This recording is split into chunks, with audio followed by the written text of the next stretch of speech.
మద్యం సీసాల అవకతవకలు వదంతులు అవాస్తవమని గోపాలపట్నం సిఐ ప్రభాకర్ తెలిపారు. ఈ నెల 6న కార్డన్ సెర్చ్ లో 26 మద్యం సీసాలు పట్టుకున్నట్లు తెలిపారు. వాటిపై పోలీసులు అవకతవకలు చేస్తారంటూ వచ్చిన వదంతులు నమ్మొద్దని అన్నారు.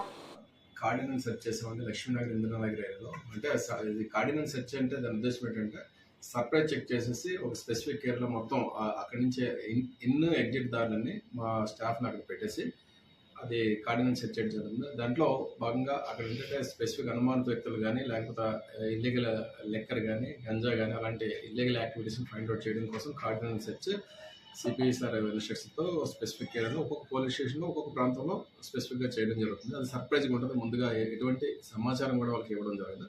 అయితే అక్కడ సెట్ చేసి మేము 2 బెల్ట్ షాపులు మనం ఆ రోజు రైడ్ చేయడం జరిగింది. ఆ బెల్ట్ షాపులు కూడా రైడ్ చేసి అదే రోజు మనం ప్రెస్ కూడా ఫొటోస్ కూడా రిలీజ్ చేయడం జరిగింది. సో దాంట్లో బాటిల్స్ తక్కువ చూపించారని చెప్పి ఒక వార్త అయితే నిన్న స్క్రోలింగ్ వచ్చింది. స్పెసిఫిక్ ఎవరు చేశారని చెప్పలేము కానీ ఒక టైప్డ్ మ్యాటర్ ప్రెస్ గ్రూప్లో అది స్క్రోల్ చేయడం జరిగింది. అది పూర్తిగా అవాస్తవం అండి. అదే రోజు మనం పట్టుకున్న రోజు మరుసటి రోజు ఆ రోజు న్యూస్ ఇవ్వడం జరిగింది. మరుసటి రోజు పేపర్లో కూడా రావడం జరిగింది. ఆ ఎన్ని బాటిల్ ఉన్నాయి ఏంటంటే పేపర్లో కూడా విత్ ఫోటో కూడా వచ్చింది. సో అది పూర్తిగా అవాస్తవం అని చెప్పేసి మీకు తెలియజేస్తామండి. సో అలాంటి న్యూస్ నెగిటివ్ న్యూస్ రావడం వల్ల ఏంటంటే ఈ స్టాఫ్ తాలూకా మొరల్ దెబ్బతింటుంది. అంటే అది బయటికి న్యూస్ ఎలా వస్తుందంటే అది నిజమేమో అన్న ఇంప్రెషన్ ఉంటుంది. ఎంతమంది చదువుతారు, తర్వాత దాని ఖండన కూడా ఎంతమంది చదువుతారని చెప్పలేం.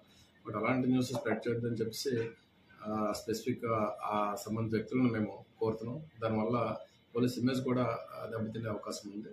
సో మేము ఈరోజు అందుకే పత్రికా ముఖంగా దీన్ని ఖండిస్తున్నామండి.